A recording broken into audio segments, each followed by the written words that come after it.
இப்போ உதாரணத்துக்கு நான் வந்து கஜினி நீங்கள் எல்லோரும் பார்த்த ஒரு ஆல்ரெடி நம்ம நிறைய பழகின ஒரு படமாக அதை கஜினியை சொல்கிறேன்.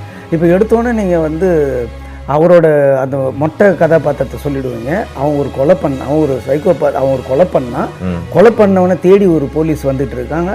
அந்த போலீஸ் அவனை பிடிச்சிட்டதுக்கப்புறம் அவனோட லைஃப்பை இது பண்ணால் அவன் ஒரு பிஸ்னஸ் மேனு ஒரு ஃப்ளைட்டில் வந்து அவன் கான்வர்சேஷன் கொடுக்குறான்ட்டு நீங்கள் இதிலேருந்து ஒரு சீரியஸாகவே போயிட்டுருக்கு. இப்போ வந்து எனக்கு நான் அதுலேருந்து ஒரு ஹியூமருக்கு மாற்றணும். அப்போ மாற்றணும் போது எனக்கு ஸ்ட்ரைட்டாக கல்பனான்னு ஒரு பொண்ணை வைக்கக்கூடாது. அதனால தான் அப்போ அன்றைக்கி வந்து நியூ ஃபேஸ் அசின்.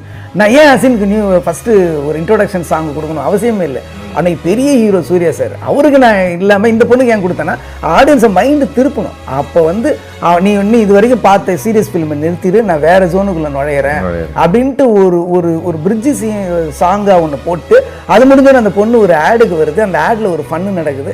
அந்த ஃபன்னு முடிஞ்சோடனே ஹீரோ வந்து அவன் வீட்டுக்கு மொட்டை மாடி பார்க்க வர அந்த மைண்டை சடனாக திருப்பினா அவங்க நம்ம என்ன பார்க்குறோன்னு தெரியாது.